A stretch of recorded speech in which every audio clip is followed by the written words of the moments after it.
Olá, investidores! Sejam muito bem-vindos a mais um vídeo. As ações ordinárias da Oi, OIBR3, estão cotadas abaixo de R$ 1 desde o dia 25 de setembro. São 22 pregões consecutivos. E será que isso pode ocasionar o grupamento de suas ações? Será que isso é só um boato ou pode mesmo ocorrer? Eu vou explicar neste vídeo se isso realmente pode acontecer.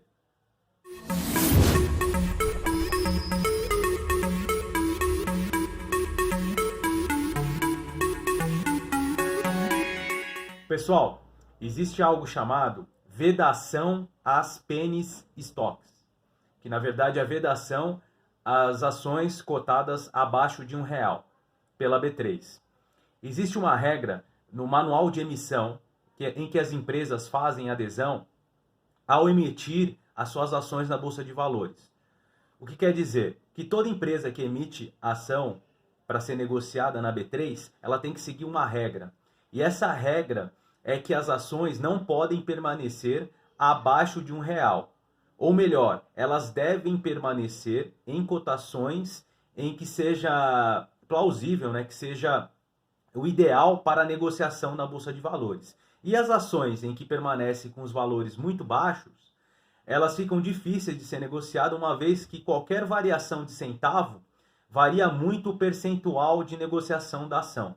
E isso é vedado pela Bolsa de Valores. Tá? Então, eu puxei aqui no manual aqui de procedimentos da B3, uma regra de vedação a penny stocks. Então, a gente pode ver aqui, que conforme previsto no regulamento de emissores, o emissor deve manter a cotação de valores mobiliários de sua emissão admitidos à negociação dentro dos valores mínimos estabelecidos pela Bovespa, pela B3. Então, a empresa ela deve permanecer nos níveis ideais aí de cotação. Então, a empresa tem que fazer de tudo para manter nesses patamares.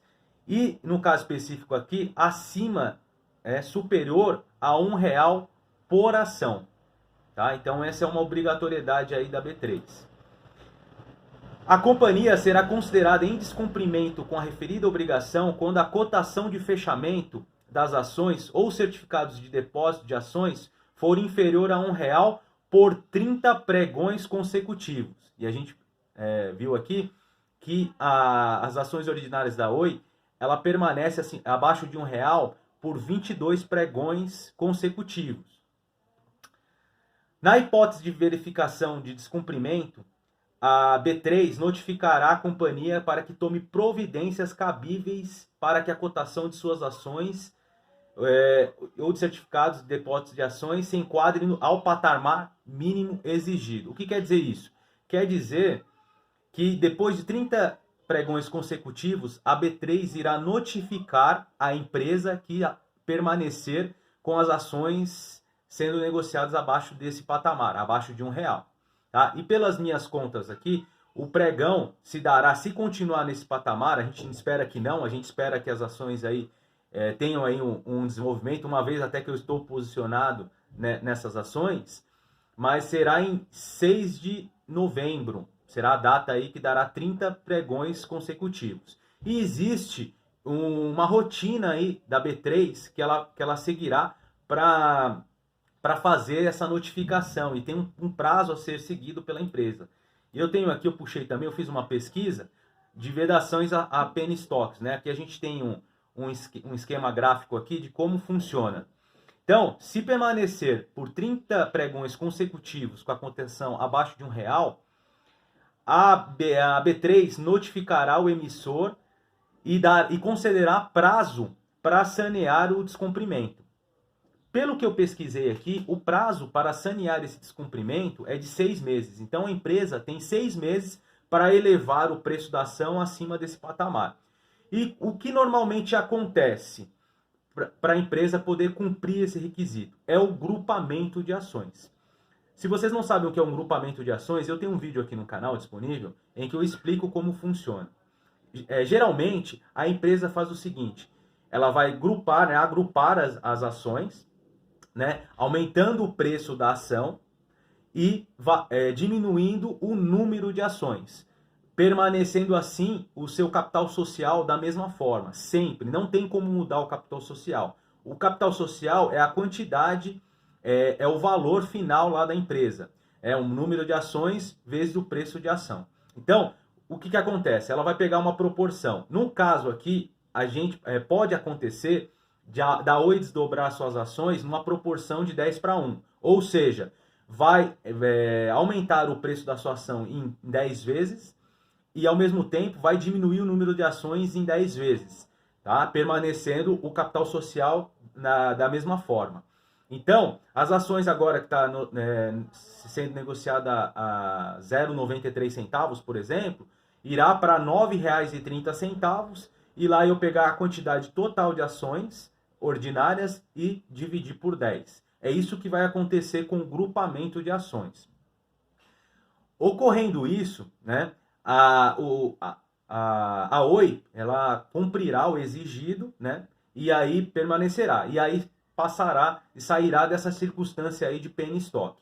Caso a empresa não faça nada durante 6 meses, pessoal, eu não estou dizendo que isso vai acontecer. A gente só está aprendendo juntos aqui a regra, para saber aqui a regra da B3, para estarmos informados do que pode ocorrer. Se em 6 meses a empresa não cumprir, pela regra aqui, a BMF, na verdade a B3, ela determinará a suspensão da negociação das ações. Claro, isso não vai ocorrer. Claro que a empresa vai fazer o grupamento para se adequar. E no final das contas, esse grupamento é bom ou ruim? Na verdade, na teoria, o grupamento de ações ele é bom para a empresa. Por quê? Porque vai elevar a liquidez e diminuir a volatilidade. Tá? Então as ações vão ficar mais líquidas, muito mais pessoas vão negociar essa empresa. Da mesma maneira, a volatilidade vai diminuir. Por quê? Porque a sua variação não vai ser tão expressiva, né? Uma vez que a ação é abaixo de R$1, qualquer variação é muito percentualmente. Agora, acima de R$9, uma variaçãozinha lá da ação não vai significar muito no final das contas, tá? Então a volatilidade aí diminui. Então é bom no primeiro momento. Só que num segundo momento, o que acontece? Pode ocasionar, na verdade, de os investidores que quiserem aí ir para a ponta vendedora entrarem no mercado, né? Esperando aí uma caída expressiva da ação, tá? Isso pode ocasionar também, mas isso é tudo mera especulação. A gente não sabe o que vai acontecer, tá? A gente espera, na verdade, no final das contas, que venham aí notícias positivas para a empresa, que ela venha a se valorizar e que nem complete aí esses 30 pregões abaixo de R$1, né? Que a gente possa aí, que muita gente está posicionada, inclusive eu tenho uma posição bem pequena, mas acredito na questão aí, na simetria dessa ação, no case aí, eu acredito que pode ocorrer realmente uma valorização, algum fato novo envolvendo a empresa pode trazer aí muita alegria aos investidores. Tudo bem? Pessoal, era isso que eu tinha para trazer. Se vocês gostaram do vídeo, se inscrevam no canal, curtam o vídeo, acionem o sininho de notificação, compartilhem com os amigos, tá? Eu agradeço e até um próximo vídeo.